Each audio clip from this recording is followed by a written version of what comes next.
no longer than 3 minutes. A little political soapbox here.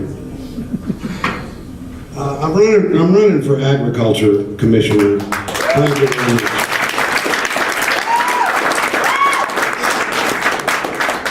As I told Willie Nelson, who, by the way, well, I'm running to give young people somebody in politics they can look up to. Okay? And a reporter asked me last week, why don't I get Willie Nelson activated to do something for agriculture? And I said, Jesus Christ, man, the guy's given almost his entire adult life to raising money through farm aid that goes to small farmers. Don't you know that? And he didn't know that. So. At any rate, it's, as Willie says, if you fail at something long enough, you become a legend. That's kind of what I'm saying. Now, let me just get some of the brass tacks on this deal. I'm running in the Democratic primary, so that means if you're not a Democrat, you got to kind of hold your nose and vote for Kinky, vote in the Democratic primary. March 4th is when it is. There's early voting right now going on. If we win this Democratic primary, we're definitely going all the way. In fact, we will be probably the only Democrat to win. The Republicans have been using the ag office as kind of a stepping stone over the past 21 years, as the Democrats have not won a thing since Ann Richards left the building. Now, I like to imagine the spirits of Barbara Jordan and Molly Ivins and Ann Richards.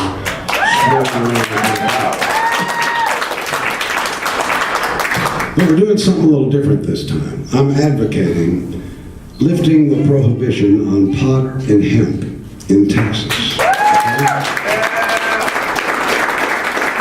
Of course, Willie has been telling me for 30 years about hemp, and I get so bored listening to it.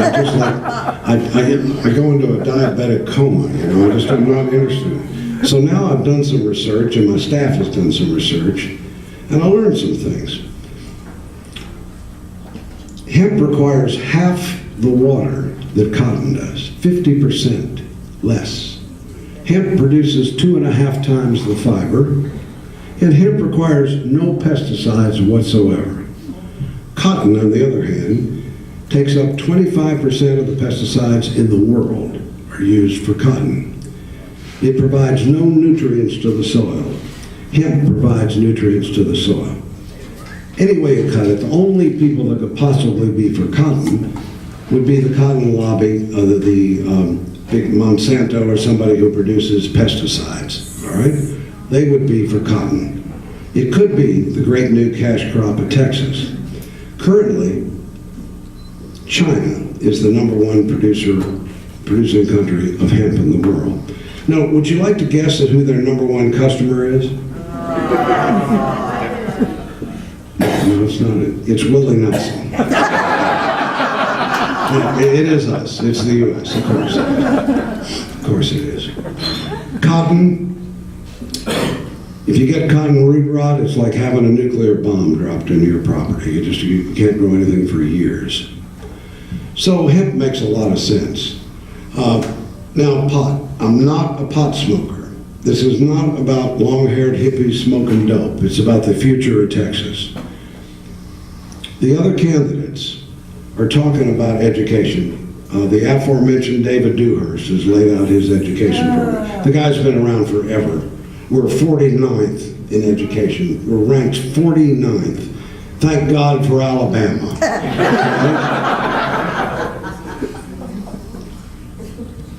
Pot is the answer. Ironically, it will create a huge revenue in Texas that could fund. I'm telling you how we fund education, folks.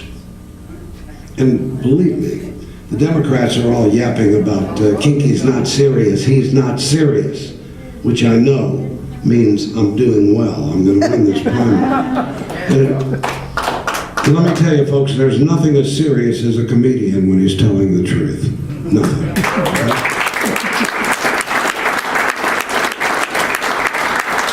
All right, so that's education. I'm the only candidate talking about hemp or pot. The others won't mention it. They ask Wendy, they ask Abbott. They don't want to talk about it. The other ag commissioner guys don't want to talk about it. Now, let's look at something else. The old man in Medina, Texas, who's 85 years old, and we ask him, what do you think of legalizing pot? He says, I'm for it. Well, it turns out every one of his buddies was for it too. 10 old men drinking coffee in the morning in Medina, Texas, are for legalizing pot in Texas. Why? This old man says, because it will castrate the Mexican drug cartels. Now, he's almost right. It will cut them back 30 to 40%. Folks, we will be the new cartel. The taxpayers of Texas will be the new cartel.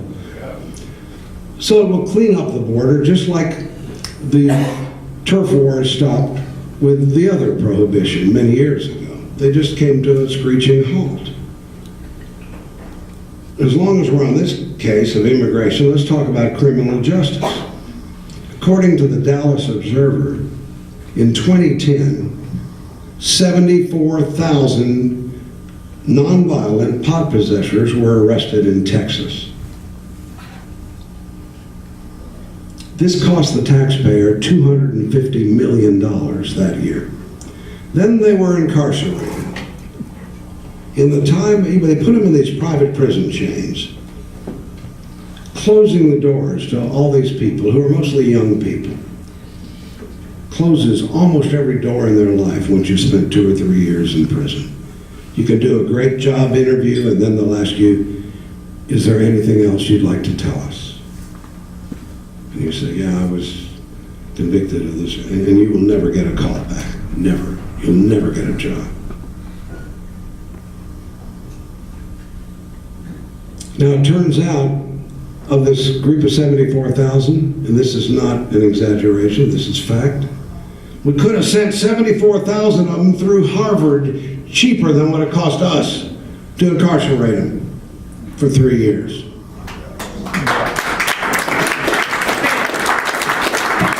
Now, one more little overlay.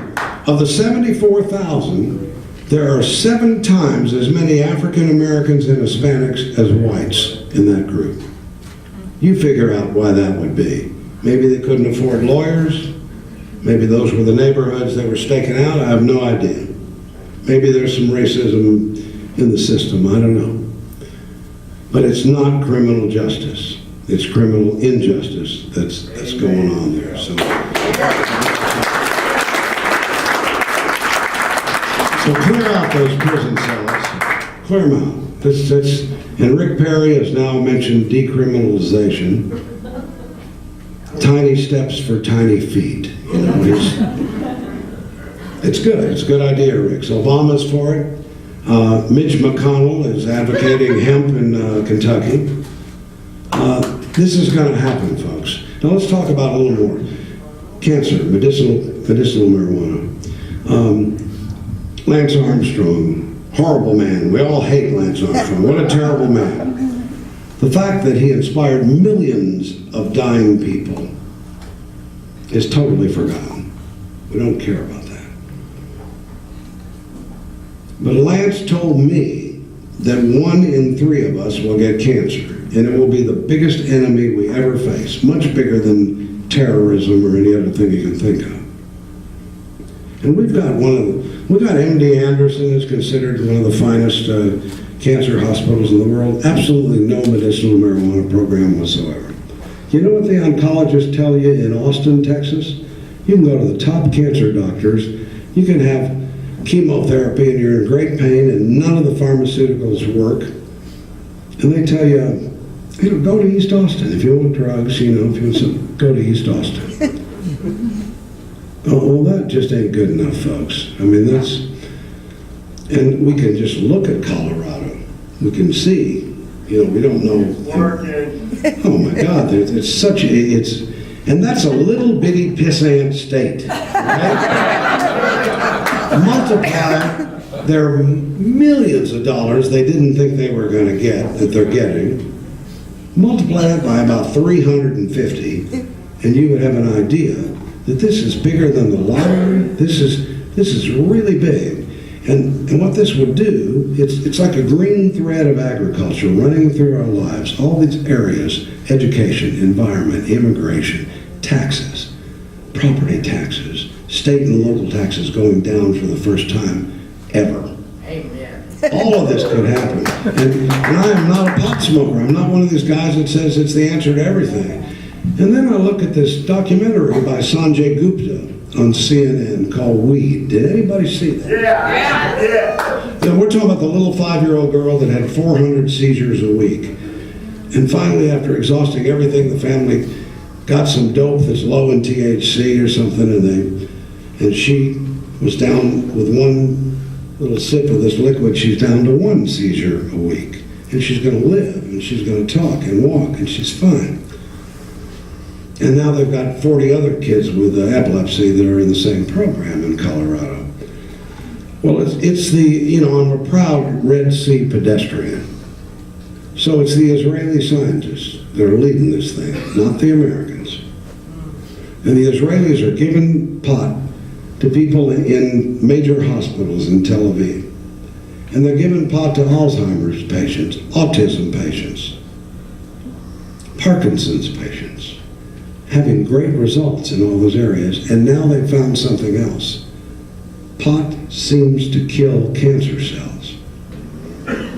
I'm telling you, folks, if this works out like I think it will, the Israeli scientists will win the Nobel Peace Prize for the medical discovery of the century, not the Americans, because the Americans just aren't into it. We're not interested in it. And the arrogance of our state government to say, give Colorado the pot revenue, give California the medicinal revenue. Let them have the gambling revenues in Oklahoma and Louisiana. Build roads and schools in Louisiana and Oklahoma. We don't need it. Well, we don't need it if we want to be 49th in education. No, we don't need it. And finally, there is a thing called American leadership that Texas could take, because the whole world looks up. Children of the world look to Texas. We're a mythological state. If Nebraska or New Jersey legalizes pot, it's meaningless. If Texas does it, it ends the war on drugs. It's over.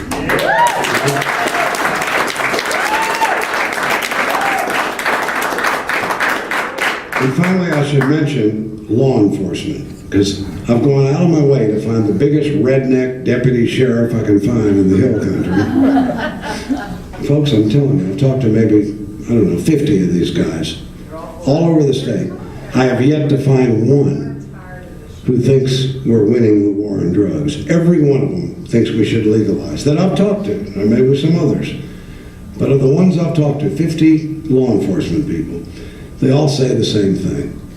They hate busting potheads. They say it's a waste of their time and energy. It costs the taxpayers a fortune, screws these people's lives up. And they say that every single night in the big cities, they get a call of some guy who has a few drinks and beats his wife up. And they got to deal with a nasty domestic situation. And then they say, we have never seen a case of somebody smoking a few joints and beating up his wife. That's right. Because he forgets to beat up his wife. He beats up a bag of Doritos or something else. All right, so even law enforcement would applaud it if we cleared out those private prison cells. And lastly, the American leadership question. If you want to wait 15 or 20 years to do this, folks, it's coming. You can feel that it's coming. It's coming. And by the way, you're listening to the guy who in 2006 was the only statewide candidate in this state, and very possibly in this country, who endorsed gay marriage. I endorsed gay marriage in 2006. And that's when everybody was against it. It was suicide to support it. Hillary was against it. Obama was against it. Today, Ted Cruz is for it. Everybody's for it. That's wonderful political courage, isn't it? It's just great to see it. But I supported it then. I was on record for saying they have every right to be just as miserable as the rest of us. So all I'm just saying is this. You want to wait 15 or 20 years, go ahead. We're going to be the dinosaur. We're going to be the caboose on the train. And for any young people here tonight, the caboose is the last car on the train.